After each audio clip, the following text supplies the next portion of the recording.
हे मनुष्य, बाबा के दरबार में आओ तो घंटी बजा के आना। परमाराध्य सदगुरु महाराज का प्रवचन महर्षि में ही सत्संग सुधा सागर से अंतर्मुख होना सबसे बड़ा पुरुषार्थ है। प्यारे लोगों, मनुष्य के वास्ते संतों का क्या प्रचार है, इसी का उपदेश इस सत्संग से हुआ करता है।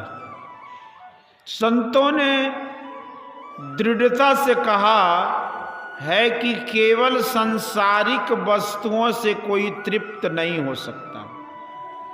जहां तृप्ति नहीं वहां सुख कहां। ऐसी तृप्ति कि जिसमें फिर भोगेच्छा न रह जाए, ऐसा सुख जिसके बाद दुख नहीं, और शांति ऐसी जिसके बाद अशांति नहीं।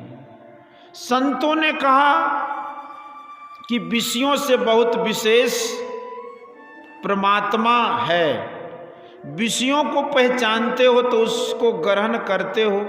इंद्रियों से जो ग्रहण वो विषय है। पंच ज्ञानेंद्रियों के पंच विषय रूप रस गंध स्पर्श और शब्द हैं। इन्हीं में लोग सुख शांति और तृप्ति खोजते हैं। इनसे किसी को सुख शांति और तृप्ति नहीं हुई।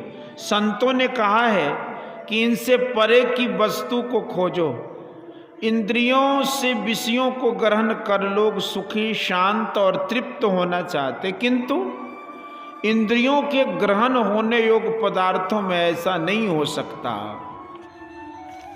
जिसमें सुख भ्रम है, साधारण लोग उसी को सुख कहते हैं जो मन इंद्रियों को सुहाता है, और जो मन इंद्रियों को नहीं सुहाता उन्हें वो दुख कहते हैं। इसलिए ऐसा पदार्थ खोजो जो पंच विषयों से परे है, अर्थात जिसको कोई इंद्रियां पहचान नहीं सकती। ऐसा सुख जिसके बाद दुख नहीं। सूरदास जी ने कहा है कि परम स्वाद सभी जो निरंतर अमित तोष उपजावे। ऐसी संतुष्टि हो जिसका अंत न हो। यह सुख संतोष परमात्मा प्राप्ति में है। इसलिए उस परमात्मा की खोज करो। ज्ञान यही कहता है कि वह कहाँ है, वह कहाँ नहीं है। वह स्थान ही नहीं जहाँ परमात्मा न हो। वह देश काल में व्यापक है और उनसे बाहर भी है। अर्थात परमात्मा सबके अंदर अंदर रहते हुए सबसे बाहर भी है। इंद्रियों के ज्ञान में नहीं आने के कारण उसको लोग बाहर में नहीं प्राप्त कर सकते। बाहर के पदार्थों को ग्रहण करने के लिए इंद्रियां हैं, और इंद्रियों के ज्ञान से ईश्वर परे है। फिर भला बाहर में उसको कोई इंद्रियां कैसे ग्रहण कर सकते हैं। संतों ने कहा है, और अपने को भी प्रत्यक्ष ज्ञात होता है कि बाहर से उलटकर सिमटकर अंदर में रहने से इंद्रियों से छूटना होता है। जागृत में इंद्रियों के साथ काम होता है, विषयों का ग्रहण होता है। स्वप्न में स्थूल इंद्रियों का संग छूटता है। उस समय बाहर का कोई ज्ञान नहीं रहता। संतों ने उसको सुरत कहा। वही स्वप्न में अंतर्मुखी हो जाती है, सिमट जाती है। सिमटने से वह इंद्रियों के घाटों में नहीं रहती। जगने पर वह इंद्रियों के घाटों पर आ जाती है। फिर संसार का ज्ञान होता है। इससे जानने में आता है कि अंदर में जाने से विषयों से और इंद्रियों से छूटना होता है। इसलिए यत्न जानकर अपने अंतर में प्रवेश करो। यह शरीर देखने में 3.5 हाथ का है, परंतु यह समुद्र से भी विशेष गहरा है। कबीर काया समुद्र है, अंत न पावे कोई। मृतक होय के जो रहे, मानिक लावे सोई। मैं मर जीवा समुद्र का, डुबकी मारी एक। मुट्ठी लाया ज्ञान की, जामे वस्तु अनेक। संत कबीर साहब। अंतर्मुख होना सबसे बड़ा पुरुषार्थ है। यह सबसे बड़ा पुरुषार्थ इसलिए है कि बाहर विषयों से अभ्यासी की आसक्ति छूटती है। जैसे जैसे विषयों से छूटता है वैसे वैसे वो परमात्मा की ओर बढ़ता है, ब्रह्म ज्योति को प्राप्त कर ब्रह्म को पाता है और सारी तृष्णाओं से मुक्त हो जाता है। सभी संतों ने यही कहा, और यदि संतवानियों के पहले की बात जानना चाहते हैं तो उपनिषदों को पढ़िए, उसमें भी यही बात है। उपनिषद का सार गीता है। यह भी अंतर्मुख होने के लिए सिखाती है। ईश्वर की खोज अपने अंदर करो।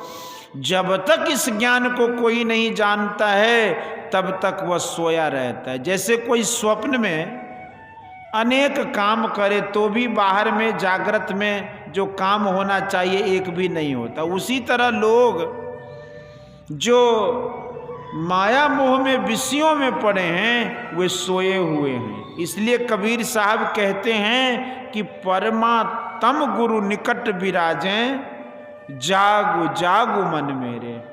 जागृत में जहां जीव रहता है, स्वप्न में उस जगह नहीं रहता, दूसरी जगह चला जाता है। स्थान बदल जाता है तो ज्ञान भी बदल जाता है। वहां से तीसरी जगह पर जाता है तो वह बेहोश होकर रहता है। जागृत, स्वप्न और सुषुप्ति तीनों अवस्थाओं में वह संसार में ही रहता है। यद्यपि वह सुषुप्ति में कुछ नहीं जानता, फिर भी स्वप्न और जागृत में जानता और करता है। जागृत, स्वप्न और सुषुप्ति तीनों अवस्थाओं में सुरत के जाने का और इन तीनों अवस्थाओं के होने का कारण सुरत का अंतर्मुख होना है। जागृत के स्थान से नीचे स्वप्न का और उससे भी नीचे सुषुप्ति का स्थान है। जब जागृत स्थान से ऊपर हो जाए तब परमात्मा की ओर होना होता है। इसका ज्ञान और युक्ति किसी जानकार से जानना चाहिए। यदि जान भी लिया और उसका अभ्यास नहीं किया तो उससे जो लाभ होना चाहिए वह नहीं होता। इसलिए कबीर साहब जो जगने कहते हैं उसका अभ्यास करना चाहिए। दरिया साहब बिहारी कहते हैं कि माया मुख जागे सब है, सो सूता कर जान, दरिया जागे ब्रह्म दिशी सो जागा परमान। जान ले सत्य पहचान ले, सुरत साँच बसे दीद दाना, खोलो कपाट यह बाट सहजे मिले, पलक प्रवीण दिव्य दृष्टि ताना। संत तुलसी साहब और गोस्वामी तुलसीदास जी कहते हैं कि मोह निशा सब शोभा निहारा, देख सपन अनेक प्रकारा, यही जग जामिन जागहि जोगी, परमा रथि पर पंच वियोगी। योगी जग जगते, योगी शरीर से बाहर नहीं जाते, अपने अंदर सिमटते हैं। जैसे कछुआ अपने सब अवयवों को खोखले में समेट लेता है, उसी तरह जो अपने शरीर में इंद्रियों के घाटों से चेतन को समेट लेता है तब जगता है। जो इस तरह नहीं जगता उसको ईश्वर दर्शन नहीं होता।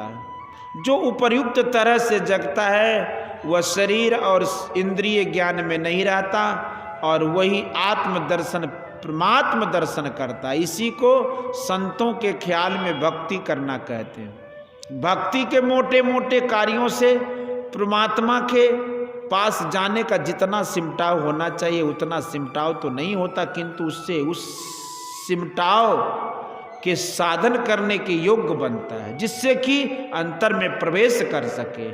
संत जन मोटी उपासना में ही भक्ति को खत्म नहीं कर कहते और न बिल्कुल मोटी उपासना छोड़ने ही कहते। वे मोटी उपासना करने के लिए भी कहते हैं, उसके बाद की भी उपासना करने के लिए कहते हैं। सत्संग से इसका ज्ञान लेना चाहिए, पापों से छूटना चाहिए। साधन भजन करने वाले को प्रत्यक्ष ज्ञात होता है कि मैं करता हूँ तो कुछ मिलता है। संतों ने ऐसा नहीं कहा कि आज तुम करो और मरने पर पाओगे, बल्कि कहा कि तुम अपने जीवन में ही प्राप्त करके देख लो कि यह परमात्मा है।